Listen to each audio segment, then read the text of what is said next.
Voilà mes amis, on a le bonheur de se retrouver à nouveau avec Monsieur Dre, Monsieur Ababou et moi-même. Et donc on va continuer à parler, bien sûr, c'est surtout Monsieur Dre et Monsieur Ababou qui vont parler, moi je ne fais qu'une introduction et je parlerai un petit peu aussi. Mais on va continuer à parler du mal qu'il y a dans ce monde. Et c'est évident qu'on est aujourd'hui dans une génération où tout le monde se rend compte que c'est véritablement une catastrophe ce qui se passe dans le monde. Des choses qui existaient avant aussi, mais qui étaient cachées. Aujourd'hui, tout est officiel, si j'ose dire. Et vous savez que jusqu'à présent, jusqu'à il y a à peu près quelques jours, l'Europe et les États-Unis avaient interdit aux Allemands de recréer une armée en toute liberté. Vous l'avez vu dans les journaux, très bien. Aujourd'hui, maintenant, l'Europe et les Européens, les Américains se sont retirés on pourrait dire, des limites qu'ils avaient imposées à l'Allemagne et ils leur ont dit maintenant vous pouvez monter l'armée que vous voulez. Et j'ai très peur que cette armée s'attaque à Israël, surtout qu'ils ont 1 million de Syriens avec eux, et donc on ne sait pas ce qui va se passer. Je pense que l'Allemagne sera dans la guerre de Gog contre Israël, je suis pratiquement persuadé. C'est des Girgachis, oui, des Cananéens, mais des Girgachis, j'ai fait un cours là-dessus, c'est les Girgachis, absolument. Et donc on est dans un monde aujourd'hui catastrophique, dans un monde où tout augmente, dans un monde où les salaires n'augmentent pas, dans un monde où, d'une certaine manière, tout est officiel aujourd'hui, l'homosexualité, les lesbiennes, etc. Tout est officiel, ce qui était caché avant, mais aujourd'hui c'est officiel. Et d'ailleurs, en Israël, ils ont décidé de vouloir construire de nouveaux bâtiments dans la Judée et la Samarie. Bien évidemment, le tribunal de Jérusalem, ce sont tous des francs-maçons, on le voit d'ailleurs dans la forme du tribunal, ils s'y sont opposés. Et donc encore une fois, je conclus en disant que nous sommes dans une période extrêmement difficile, nous sommes à la veille de la délivrance finale, et on va devoir passer par la Troisième Guerre mondiale, qui sera la guerre de Gog. Et maintenant, je vous cède la parole. Bien, comme on ne s'est pas rencontrés depuis pas mal de temps, donc quelques petits éléments qui permettent quand même de démystifier ce que les médias ont tenté de faire ces 2 dernières années, que, en fin de compte, toute personne qui avait une parole juste était traitée de complotiste. Et je rappellerai quelque chose de très important. Le fil conducteur de la révolution américaine, qui est une révolution maçonnique, s'appelait le grand commandeur Albert Pike. Albert Pike, en 1870, c'était un génie qui parlait 7000 langues couramment. Combien? 7000 langues couramment. Ah oui. Il était en liaison avec un Italien qui s'appelait, un haut maître également, Mazzini. Et il avait prédit ce que le judaïsme avait, par ses prophètes, annoncé, ces 3 guerres mondiales. Mais la seule chose qui nous différenciait, c'est qu'eux faisaient partie de ce qu'on appelle, en termes que les complotistes dénoncent, la synagogue de Satan. La synagogue de Satan. Ils appellent la synagogue, de Satan. La synagogue de Satan, c'est une synagogue qui est opposée à la synagogue de Jérusalem. C'est pour ça qu'on a un éminent conseiller de François Mitterrand, qui est décédé aujourd'hui, qui avait dit, quand on l'avait interrogé à la télévision française, tout le monde va comprendre de qui je veux parler. Et il avait dit, il y aura un nouvel ordre mondial. Et on lui a dit, mais où sera le siège de ce nouvel ordre mondial? Alors, nouvel ordre mondial au service de la haute finance, bien entendu, à Jérusalem. Donc, c'est-à-dire supplanter le plan de Dieu. Il se fout de nous. Mais absolument. Voilà. C'est carrément satanique. Satanique. Parce que c'est s'opposer au plan de Dieu de l'histoire. On peut comprendre un être qui n'est pas croyant en Dieu. Tout le monde n'a pas cette chance de croire en Dieu. Donc mais ils font tout pour casser le peuple juif. Mais tout pour casser le peuple juif. Et pour lancer le débat, je veux quand même donner quelques points. Pour comprendre que les événements d'aujourd'hui, malheureusement, sont tellement complexes que la majorité des gens ne peuvent pas comprendre qu'est-ce qui se passe. Il faut avoir une grille de lecture. Et cette grille de lecture, j'ai eu la chance d'avoir il y a quelques années des documents qui m'ont laissé ébahi sur cette conduite de ce plan. Puisque le fil conducteur, c'est la Révolution américaine, mais il y a eu des phases d'accélération dans l'histoire. Et la phase d'accélération... J'ai pas compris, qu'est-ce que vous appelez la Révolution américaine? La Révolution...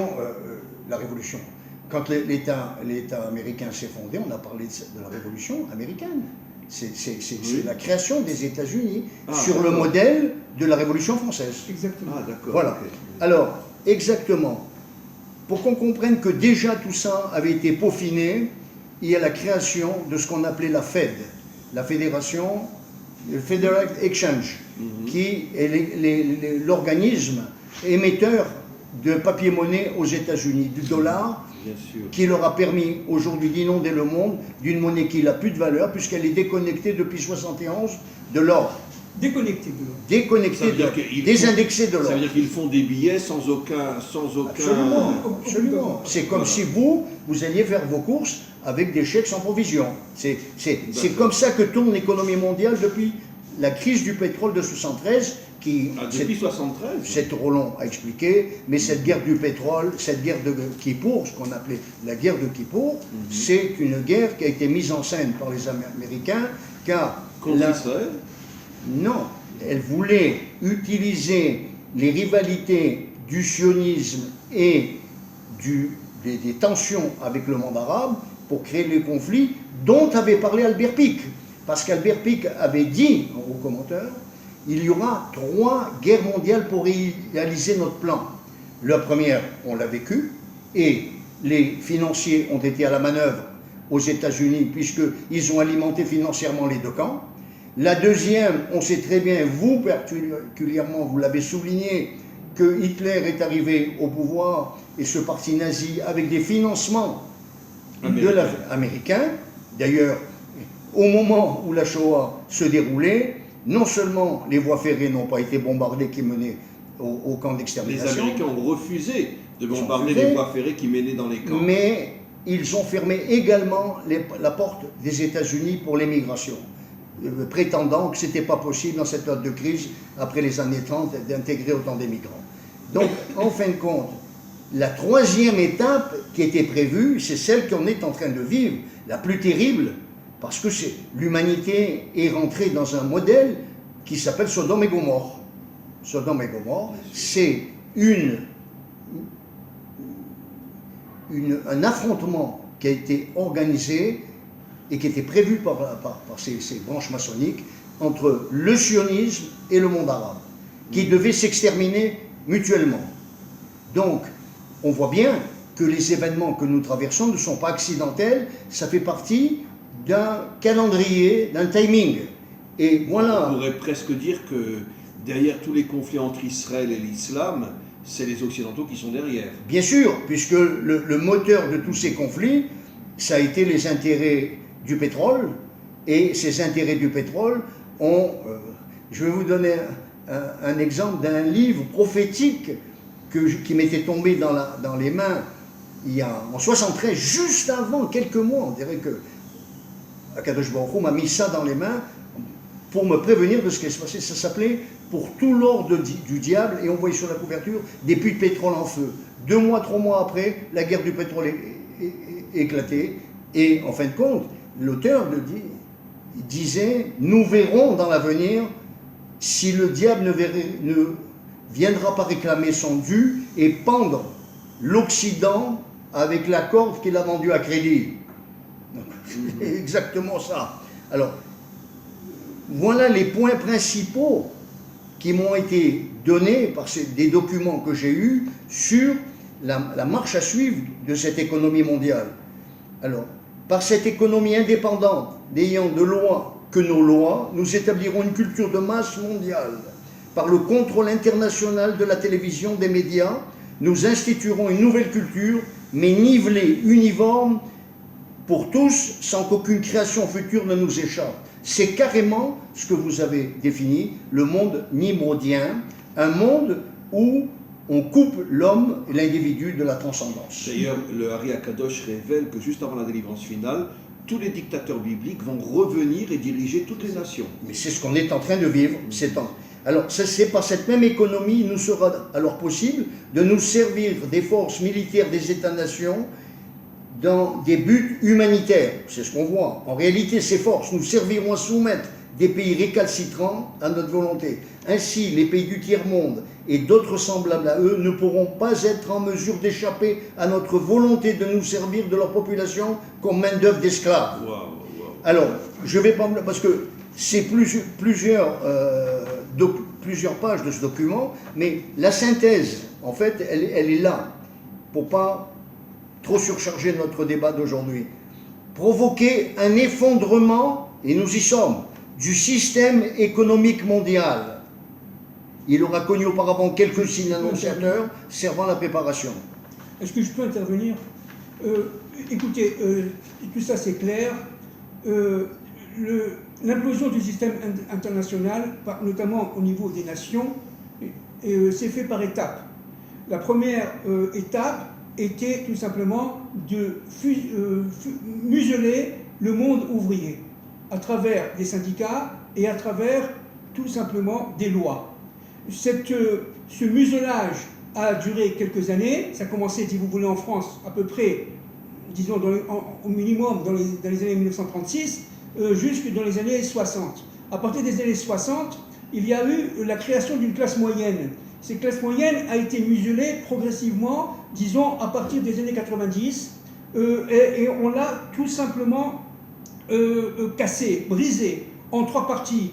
La classe moyenne supérieure, et c'est la classe moyenne des plus riches. La classe moyenne qui a été paupérisée, ça veut dire qu'elle est devenue de plus en plus pauvre, contrairement à ce qu'on pense. Et la classe moyenne vraiment pauvre, qui est devenue tout simplement des contremaîtres et des choses comme ça. C'est-à-dire qu'en fin de compte, à partir des années 90, donc 2000, ça fait à peu près une trentaine d'années, leur plan était tout simplement de briser l'épine dorsale de l'économie capitaliste nationale, je dis bien nationale, et de le remplacer par une économie régionale. Ils ont développé, par exemple, en Amérique du Sud, le Mercantour, en Europe, évidemment, l'UE, c'est-à-dire l'Union européenne. Et donc tout ça fait partie d'un plan. Et la troisième étape fondamentale qu'on vit aujourd'hui, c'est la déshumanisation collective et individuelle. C'est-à-dire qu'il va y avoir véritablement, au niveau économique, une chute du pouvoir d'achat, une augmentation du chômage qui était, je répète, connu par les spécialistes depuis de nombreuses années. C'était un chômage endémique, structurel, mais qui aujourd'hui ressort de plus belle parce qu'il se couple avec une inflation. Et notamment une inflation galopante.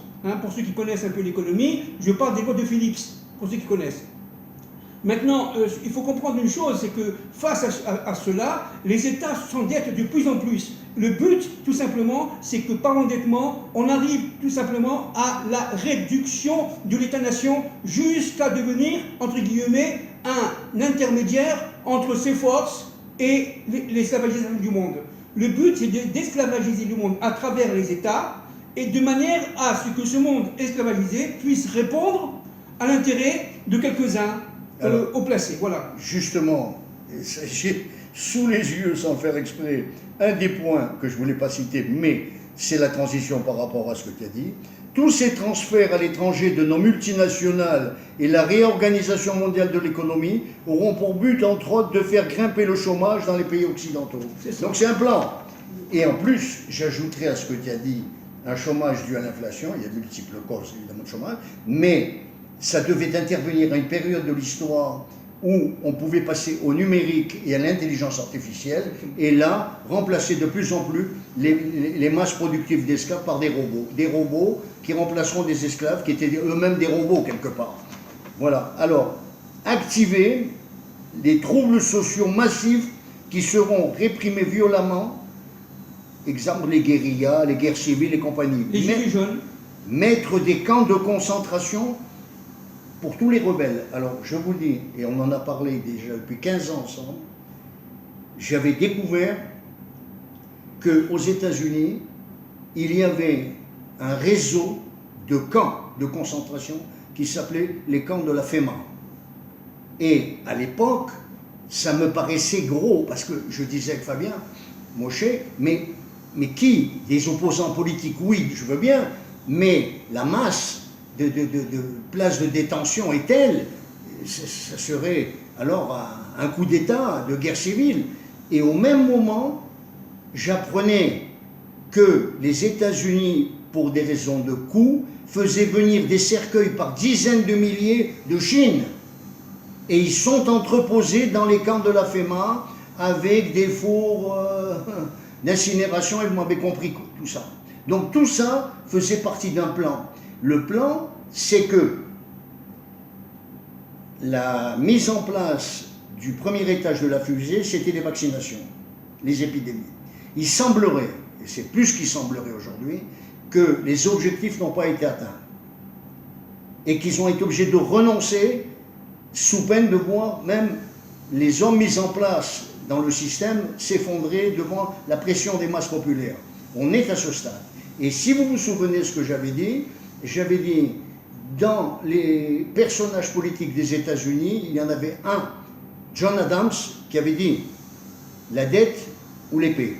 Toute la politique de ces dernières années du capitalisme financier américain, c'était de rendre esclaves les États avant que les États rendent esclaves leurs citoyens par la dette. Et je n'en veux pour preuve que la loi de 1973, ou que dès que Pompidou est arrivé au pouvoir, successivement a été votée une loi qui interdisait à l'État français de se financer sur la Banque centrale à 0%, mais sur les marchés financiers. Or, sur les marchés financiers, avec l'évolution de la finance de ces dernières années, les crises successives, c'est sûr qu'on est aujourd'hui dans un débat français, et ça, aucun économiste n'en parle à la télévision. De toute façon, s'il voulait en parler, c'est censuré. On ne le laisserait pas. Mais lui, en tant qu'économiste, sait très bien ce que ça veut dire. Les intérêts qui sont payés aujourd'hui, la masse financière qui sont payés à ces financiers, ce n'est que le service de la dette. Le capital est impossible. Ça veut dire que les États sont enferrés dans des dettes où ils ne peuvent plus s'en sortir. Pour vous donner un ordre des choses, une autre idée, entre l'an 2020 et 2021, début 2022, la dette américaine a augmenté globale. La dette globale américaine a augmenté de 4 000 milliards de dollars. 4 000 milliards de dollars. Et au niveau français, on a dépassé, au niveau de la dette, 130% du PIB. Ça veut dire de tout ce qui est créé en valeur ajoutée, eh bien, une fois et demie presque, cette valeur ajoutée qui est créée, eh bien, va dans le remboursement de la dette, et notamment, et c'est très important, le service de la dette. Aujourd'hui, les Français sont incapables, et ça leur est très difficile, de rembourser le service du service de la dette. Et c'est le point majeur du poids de la dette en France. Or, aujourd'hui, avec 50 ans de recul, un peu plus de 50 ans, on se rend compte que dès que Charles de Gaulle a laissé place à Georges Pompidou, tout a changé. Au niveau de la finance, et c'est évident, et Georges Pompidou, on voit bien que comment il est arrivé. Il n'était pas avec Pétain pendant la guerre? Non, Georges Pompidou, non, c'est un ancien fondé de pouvoir de la Banque Rothschild. Non, c'était Mitterrand qui était avec Pétain. Mitterrand, ça a été dénoncé, oui. mais il y a eu aussi une omerta des médias qui savaient tout. Donc on voit bien que la presse ne sert plus à informer, parce que dès le début de son mandat, on le savait. C'est les plus grands menteurs de la Terre. Bien sûr, c'est un homme politique qui a retourné sa veste, et il s'est présenté avec une rose, et il arrivait, parce qu'en fin de compte, à la guerre de Gog et Magog, on a affaire à des démagogues. C'est ça la vérité. C'est ça la vérité. Alors, je vais très très vite. Alors, regardez bien comme c'est actuel. L'installation officielle du gouvernement mondial sera faite avec une monnaie unique. C'est ce dont on parle aujourd'hui. La carte. La carte, de manière à tracer la vie de chaque individu. Et celui qui se rebelle, on lui casse sa carte et il n'existe plus socialement. Voilà. Il n'existe plus Ni socialement. économiquement. Ni économiquement. Alors, ouvrir de nombreux sites sécurisés gouvernementaux, réservés à l'élite, ils existent déjà dans le sous-sol de toutes les grandes bases militaires du monde et en dehors. Aujourd'hui, que le conflit que l'on voit se développer entre l'Ukraine et la Russie arrive à ce stade de gravité où tout peut basculer, eh bien ça prend son sens. Parce que l'élite, je vous le signale... Mais qui est derrière la guerre entre la Russie et l'Ukraine, d'après vous? C'est l'État profond américain qui dirige ça. Quand on dit les États-Unis, non, parce que le peuple américain ignore. Non, bien sûr que non. Mais il y a cette élite qui est là, avec des hommes que nous connaissons aujourd'hui, l'ancien président des États-Unis qu'on connaît, anti-Israël, qui est Obama, bien sûr. Mais il paraît que c'est lui qui dirige l'Amérique aujourd'hui. Et que Biden n'est absolument, j'en suis persuadé, parce que... Et moi, j'ai entendu de beaucoup d'Américains qui m'ont dit qu'en vérité, le vrai dirigeant de l'Amérique, c'est Obama, et Biden n'est que son exécutant. Mais il n'y a pas besoin d'être un grand clerc pour comprendre que cet homme n'a pas les capacités cognitives pour avoir des responsabilités telles sur les épaules. Et je dirais même mieux, c'est pour ça qu'on assiste à la même chose qu'avec Kennedy, heureusement moins avec un meurtre, c'est que Donald Trump a été écarté du pouvoir parce qu'il est certain que le scénario que nous vivons aujourd'hui ne se serait pas passé. Trump n'aurait pas accepté de financer un effort de guerre dans une guerre qui peut mener à Armageddon. Armageddon, c'est ce dont parlent les chrétiens dans leur vision de la fin des temps. Le rendez-vous d'Armageddon. Quelque part, ils n'ont pas tort, puisque Ézéchiel parle d'une attaque de nombreux peuples qui viendront par le nord. Gog viendra par le nord. Risque 38. Exactement. Donc, en fin de compte, dans cette formule-là que vous me demandez qui est derrière, j'avais découvert que, quand on parle toujours des renseignements américains et tout, bon, le FBI et la CIA, mais non, il y a des organismes secrets qu'on ne connaît pas. Mais évidemment. La NSA, par exemple, on écoute toutes les communications, mais il y a un service, je crois que ça s'appelle le SES, quelque chose de très secret, ils sont 6000 personnes, ce sont des généraux, et c'est le cœur du complexe militaro-industriel, relié, connecté à la haute finance, c'est eux qui mènent la danse. Donc, en fin de compte, c'est peut-être 15-20 000 personnes qui sont autour de tout ça, avec tous les conglomérats américains qui maintenant font tourner leurs usines à fond, mais comme certaines personnes éditorialistes que j'ai entendu parler, très sensées aujourd'hui, qui disent la finalité de tout ça, mais c'est l'affrontement qui va aller vers le nucléaire, puisque aucun des deux blocs ne peut perdre. Bien sûr. Et ce bloc qui appuie Zelensky, même si on dit que les pays européens sont derrière et tout, non, ils ont des ordres pour agir. Parce qu'ils sont redevables des gens qui les ont mis en place. Bien sûr, évidemment. Donc c'est toute une dynamique qui fait que nous en sommes là et que maintenant les choses peuvent aller très très très très vite. Oui, alors à plusieurs égards, ce qu'on vit aujourd'hui en Ukraine, dans cette guerre avec la Russie, nous rappelle donc, à plusieurs égards la guerre de 14-18. C'est-à-dire une guerre de tranchées où les armées étaient dans un premier temps en égalité l'une l'autre. Une n'arrivait pas à vaincre l'autre. Et c'est pour ça que pendant 5 ans, ça a été une véritable tuerie.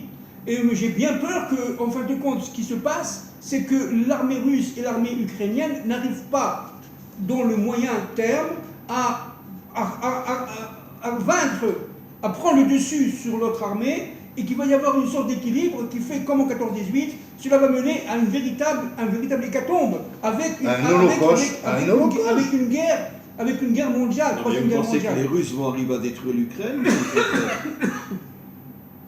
Ce que je pense, c'est qu'il va y avoir de proche en proche une avancée de l'armée russe avec la Biélorussie, la Moldavie, etc., qui font que le conflit va s'étendre progressivement à travers ce conflit central ukrainien va s'étendre à des pays limitrophes qui vont eux-mêmes rentrer en combat, et cela risque d'entraîner très vite une troisième guerre mondiale. Dans la mesure où l'état-major russe est bien conscient maintenant, avec les livraisons massives, quand on pense que des pays comme le Portugal maintenant vont livrer des chars lourds. Le Maroc... La Russie? Oui, Pas la Russie, à l'Ukraine. À l'Ukraine. Donc c'est le premier pays qui commence à envoyer. Non, il y a eu quand même le Maroc. Le Maroc avait une vingtaine de chars à remettre à neuf. Mais l'Europe aussi envoie des armes à l'Ukraine. Toute l'Europe. C'est toute l'Europe. De toute façon... Donc, la Russie risque de se réveiller et d'attaquer l'Europe entière. Mais c'est pas qu'elle a réussi.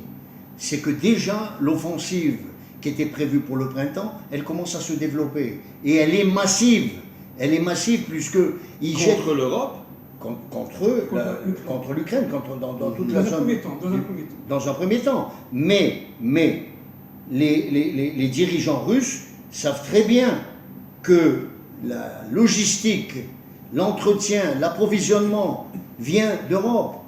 Donc, déjà, certaines voix en Russie ont dit attention, le conflit peut dégénérer. Or, moi je dis qu'on joue avec le feu dans la mesure où un pays comme la Pologne, qui a eu déjà maille à partir pendant la Deuxième Guerre mondiale, va livrer, au départ on parlait de 14-15 tanks, c'était rien du tout, des gros chars lourds. Maintenant c'est 68 la Pologne, et près d'une centaine l'Allemagne, rien que pour les deux. Donc, en plus de ça, lors du voyage de Zelensky à Londres, on lui a promis des avions, et l'Angleterre commence à former des pilotes. Donc, ce ne sont pas des abrutis, les Russes, ils comprennent aujourd'hui, ils le disent suffisamment fort, qu'ils luttent contre l'OTAN et les États-Unis, et ils risquent de prendre les décisions qui s'imposent, à savoir, déjà il y a des craintes, le gouvernement français, je vous l'annonce, le ministère des Affaires extérieures vient de demander à tous les ressortissants français de Biélorussie de rentrer d'urgence en France. Parce qu'on s'attend à un axe d'attaque massive qui passerait également par la Biélorussie, peut-être avec même des forces biélorusses. Ce qui veut dire que le conflit prend encore une nouvelle dimension. Et après ça, eh ben c'est l'élément central qui est juste à leur frontière, c'est la Pologne. À partir de là, c'est le grand scénario. Sur quoi la Russie attaquerait la Pologne? Ah oui, absolument. Oui. Absolument. Oui, et quand les Russes ont appris que l'Allemagne allait livrer 100 chars, ils ont dit « Ah bon, on recommence comme il y a 70 ou 80 ans. » Donc ça veut dire, vous nous déclarez la guerre, en quelque sorte. C'est peut-être pour ça que les Européens et les Américains ont laissé l'Allemagne reconstruire une grande armée. Absolument. De peur d'être attaqués par les Russes. Mais il faut savoir, Chaim, il faut savoir, et c'est très important, que dans le plan des élites qui voulaient œuvrer pour un nouvel ordre mondial, il y avait une ligne qui était à respecter et ils se sont donnés, je vous le dis entre nous, pour arriver à l'aboutissement de ce plan 2030. Mais vu l'accélération des événements, ils n'y arriveront pas. C'est ou un camp ou l'autre. C'est le bien ou c'est le mal qui va triompher. Mais eux se sont dit, il faut absolument aboutir à une réduction de la population mondiale. De combien? Des 2/3. Qu'est-ce qu'il dit le Zohar? Que dans cette guerre de Gog et Magog, ça sera 2 tiers. Donc, en fin de compte, les objectifs de cette guerre, avoués ou secrets, se rejoignent. Et en fait, Dieu va sortir un lapin de son chapeau, parce que c'est lui qui dirige l'histoire. Et en fin de compte, ces puissances financières qui sont basées aux États-Unis et tout, vont avoir le boomerang qui vont leur revenir. N'oublions pas que la Russie ira jusqu'au bout. Le peuple russe, c'est un peuple de combattants, et on voit au jour le jour qu'ils sont prêts à laisser 800, 1000 tués sur le terrain. C'est ce qui s'est passé ces dernières semaines. C'est-à-dire le prix de pertes énorme. Mais peu importe pour eux les pertes, c'est le résultat qui compte. Et là, il y a quand même des voix qui commencent à s'élever en France et en Europe en disant « Mais est-ce que l'Ukraine va pouvoir tenir le coup ?» même nos usines d'armement, elles n'arrivent plus à fournir suffisamment au niveau logistique. Alors, en fait, Poutine voulait mener une mission spéciale et de quelques jours pour faire tomber le gouvernement et remplacer Zelensky par des gens pro-russes. En fin de compte, ce plan a été déjoué. On est à 1 an de guerre avec, entre les deux camps, 300 000 morts et blessés. Mais maintenant... Déjà 300 000 morts des deux côtés, oui. Des deux côtés, oui. 300 000 morts et blessés, c'est ce que donnent tous les médias du monde entier. Maintenant, la question, c'est, ils ne se contentent plus d'une vision de faire tomber le gouvernement de Kiev. On pensait qu'ils avaient régressé sur leurs objectifs sur le Donbass et Lugansk. Maintenant, on revient à la charge, car les derniers éléments qui sont dévoilés, c'est que la grande offensive prévoit par la Biélorussie de prendre Kiev.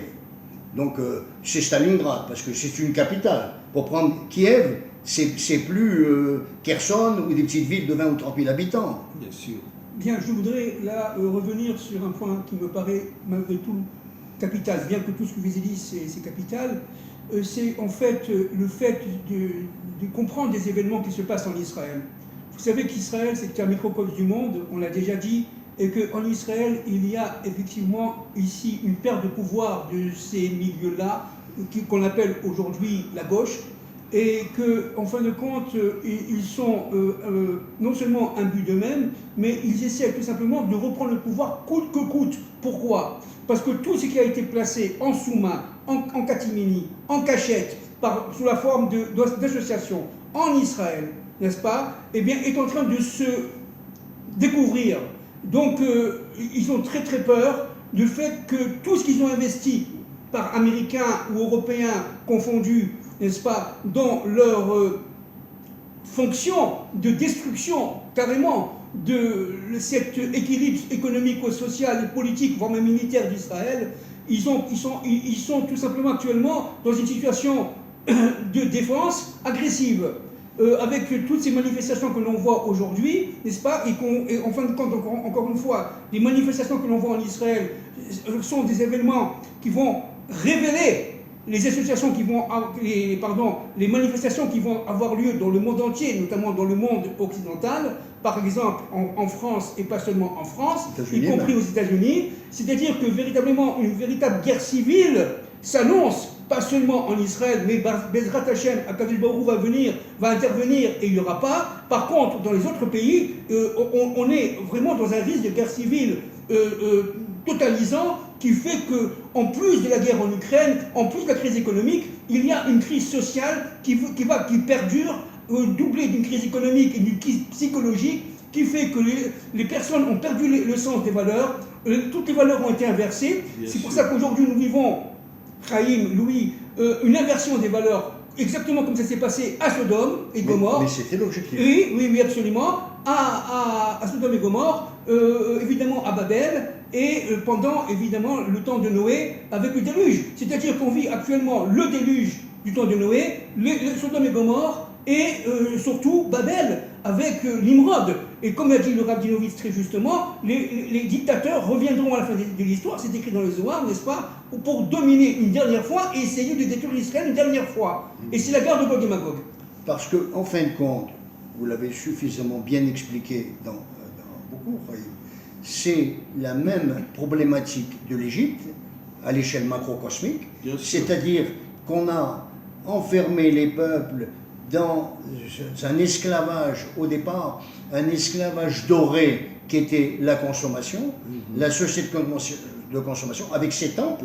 Ces temples, c'est ce qu'on appelle les canyons aujourd'hui, les grands centres commerciaux, où, en fin de compte, on a orienté des masses avec des cartes de crédit pour satisfaire uniquement des besoins physiques, où l'individu oubliait complètement sa dimension d'être humain. Et donc, l'objectif secret du nouvel ordre mondial, c'était de couper l'être humain de la transcendance pour qu'il soit au service d'une élite mondiale, évidemment élite de la haute finance, et qu'ils deviennent simplement des esclaves, comme vous avez dit, dans une société numérique où si leur comportement n'est pas conforme au système, eh bien, exclu, déconnecté sur l'ordinateur, le type n'existe plus. Voilà.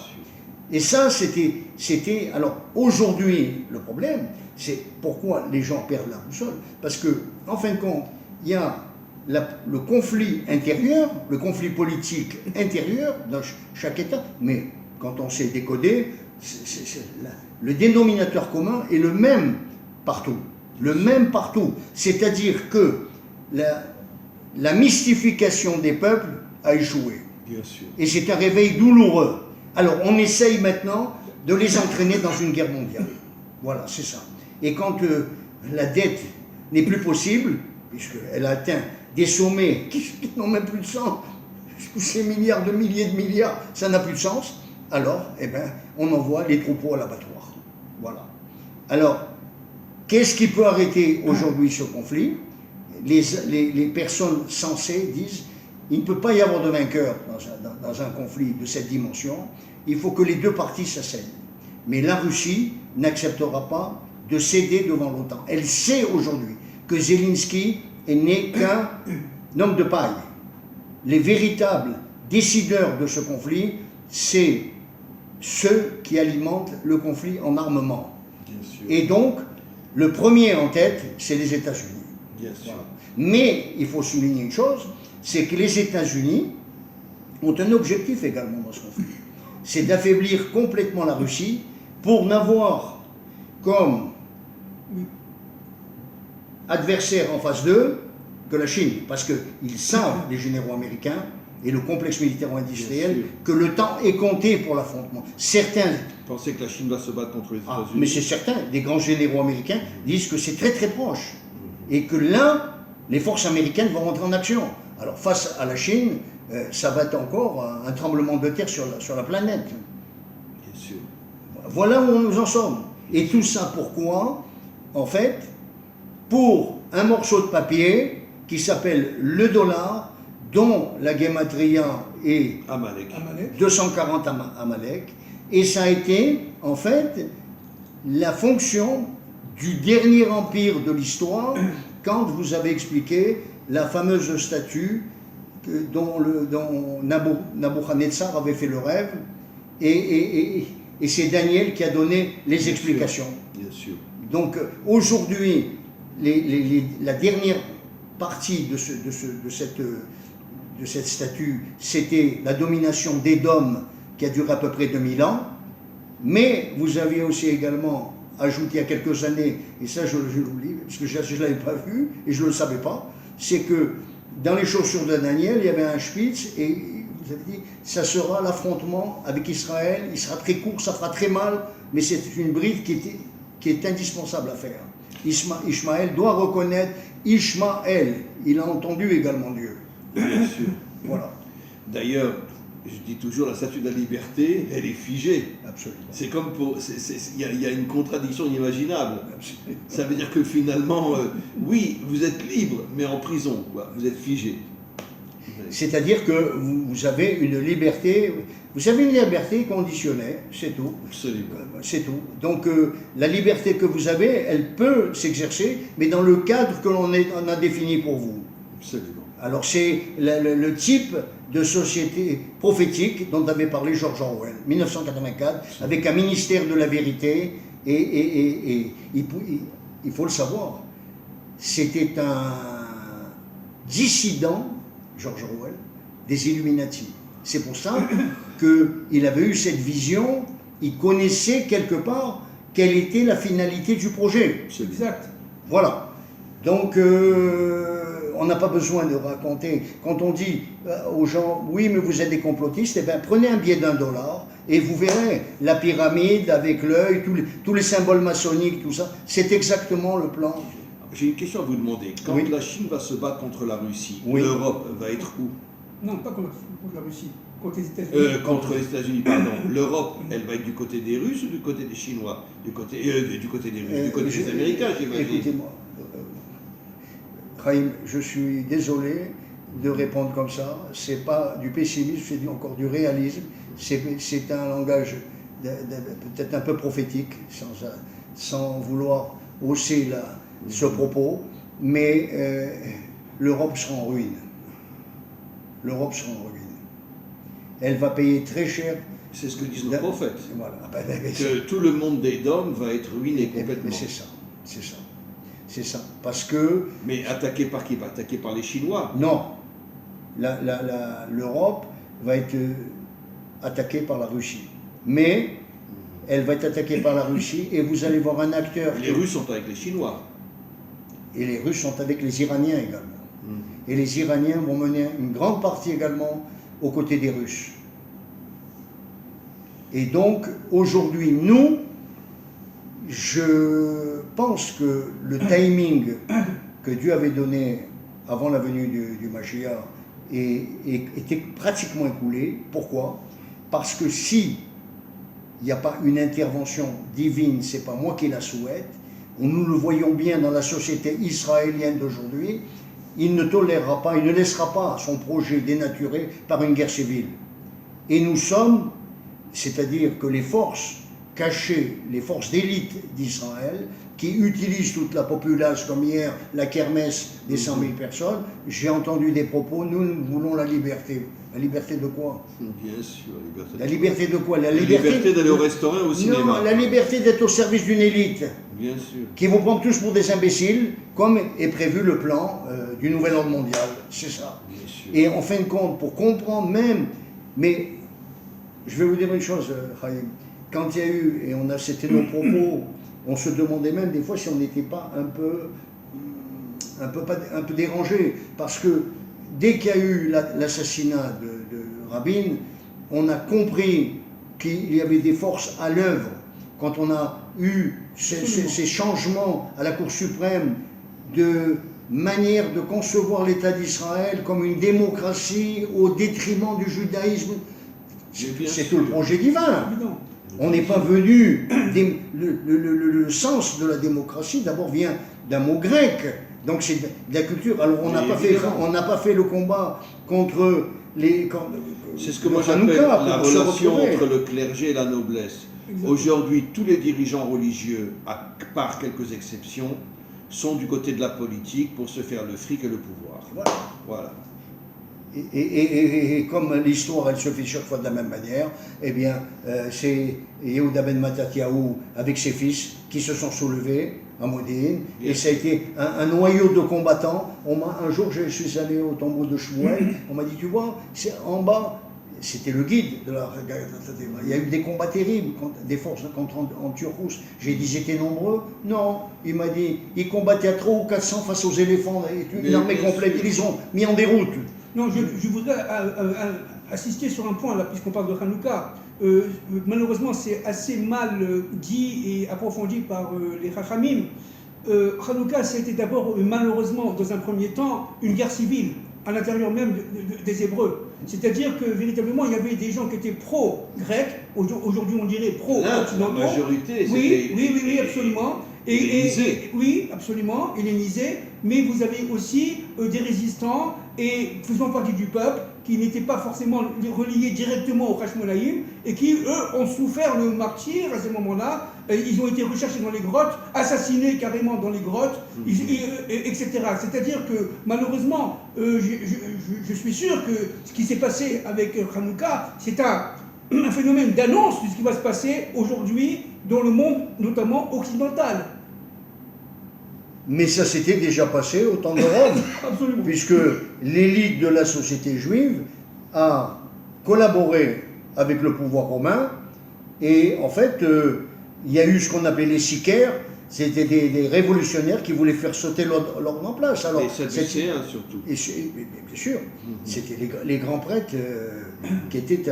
et en fin de compte, c'était pratiquement eux qui avaient donné la bénédiction d'assassiner un révolutionnaire qui s'appelait, que les chrétiens ont mythifié comme un dieu. C'était Jésus. Pour moi, ce personnage existait, c'est un combattant d'élite. Il voulait monter une armée pour repousser les Romains, Romains, les chasser d'Israël. Vous l'avez bien défini une fois en disant, mais je vais vous poser une question. Vous lui avez dit, ça m'était resté dans la tête.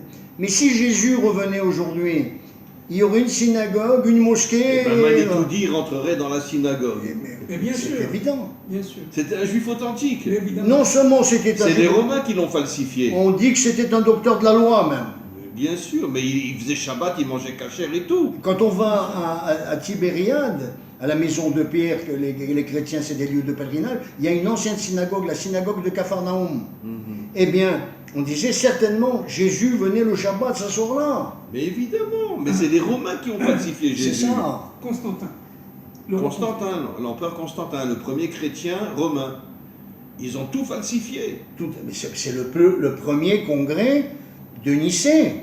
Bien sûr. Mais, en fin de compte, non seulement ce premier congrès de Nicée a demandé aux juifs messianiques, c'est-à-dire c'était une branche, une secte juive qui croyait quand même en la vocation, pas de Dieu, mais d'un leader Bien combattant, révolutionnaire.